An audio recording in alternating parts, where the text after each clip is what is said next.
তো শুধু আজকে আমি আলী ইসলাম আপনাদের সামনে এসেছি আবার বাংলাদেশের নতুন একটা প্রেক্ষাপট।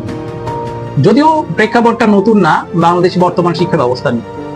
বাংলাদেশ বর্তমান শিক্ষা ব্যবস্থার যে অবস্থা, সেই অবস্থা আজকে আপনাদের সামনে আমি তুলে ধরতে যাচ্ছি। এই অবস্থা আর আসলে কোনো অবস্থাই না, এইটা হইলো বেহাল অবস্থা। আপনাদের যদি আমি দেখাই একটা প্রশ্ন, দেখেন এইটা হইলো গিয়া বাংলাদেশ শিক্ষা বোর্ড থেকে প্রেরিত একটা প্রশ্ন, যেই প্রশ্ন থেকে বাচ্চারা বুঝতেই পারে না যে এখানে কি লেখা আছে।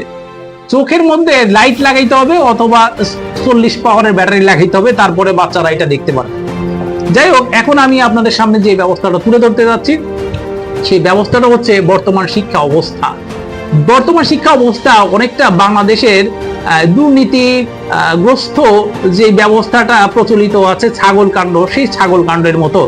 এক ছাগলে যেইভাবে মতিউরের হাজার হাজার কোটি টাকার সম্পদ বিনষ্ট করে দিছে, ঠিক একইভাবে বর্তমান শিক্ষা ব্যবস্থার প্রশ্ন ব্যবস্থা হাজার হাজার মেধাবী স্টুডেন্টদের মেধা নষ্ট করে দিচ্ছে।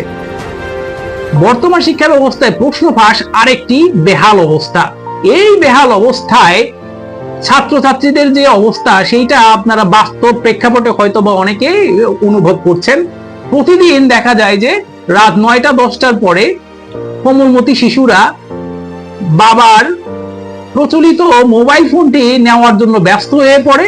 বাবা যদি কোনো কারণে মোবাইল ফোনটি লুকাইও রাখে, তারপরেও তারা খুঁজে সেটা নিয়ে কি যে খুঁজাখুঁজি করে, মনে হয় যে এইটা আপনার কোনো ধনকুবের স্বর্ণ অথবা হীরা খুঁজতেছে।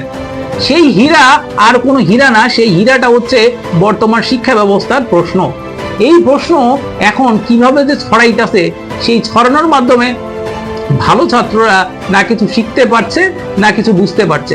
যেই ভদ্রলোক শিক্ষা মন্ত্রণালয় থেকে এই প্রশ্নটা বানানোর অনুমোদন পেয়েছে, সে আদৌ কি বর্তমান শিক্ষা ব্যবস্থার সাথে তার কোনো সম্পর্ক আছে, আমার সেটা জানা নাই। কারণ যদি জানা থাকতো, তাহলে অবশ্যই প্রশিক্ষণের মাধ্যমে শিক্ষকদেরকে বর্তমান শিক্ষা ব্যবস্থার উপযোগী করে তোলা হইতো। তারা ছাত্রদেরকে ক্লাসে মূল্যায়ন ব্যবস্থার মাধ্যমে তাদের জ্ঞানটাকে আরো বাড়ানোর চেষ্টা করত, তাদেরকে জানানোর চেষ্টা করত। এতে করে বাচ্চাদের বর্তমান যে অবস্থা, যে হতাশাগ্রস্ত অবস্থার মধ্যে তারা আছে, এই অবস্থার সৃষ্টি হইতো না। সুতরাং আমি আপনাদের যে জিনিসটা জানাইতে চাচ্ছি, সেই জিনিসটা হচ্ছে গিয়া বর্তমান ছাত্রদের মোবাইল কারাকারির অবস্থাটা অনেকটা আমাদের বাংলাদেশের যে পাগলা গারদ আছে, সেই পাগলা গারদের অবস্থার মতো হয়ে গেছে। ভাই থেকে বোন, বোন থেকে প্রতিবেশী, সবাই কেমন জানি মোবাইল কারাকারির মধ্যেই আছে। এই ব্যবস্থা যদি চলতে থাকে, তাহলে অদূর ভবিষ্যতে বাংলাদেশের অবস্থা হয়ে যাবে অনেকটা ওই যে নেটওয়ার্ক ছাড়া দ্বীপের মতো, যেই ব্যবস্থাটা, সেই ব্যবস্থার মতো। সুতরাং আমি মনে করি আমার মতো আপনারাও বর্তমান শিক্ষা ব্যবস্থায় যে প্রশ্ন ফাঁস, সেই ব্যবস্থা নিয়ে খুব দুশ্চিন্তার মধ্যে আছেন।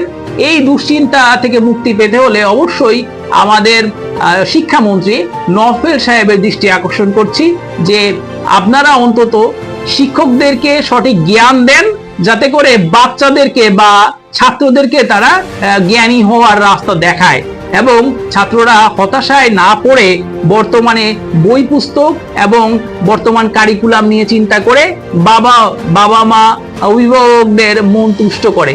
আজকে এই পর্যন্তই, পরবর্তী বিষয় আবার আপনাদের সামনে তুলে ধরবো। আসসালামু আলাইকুম।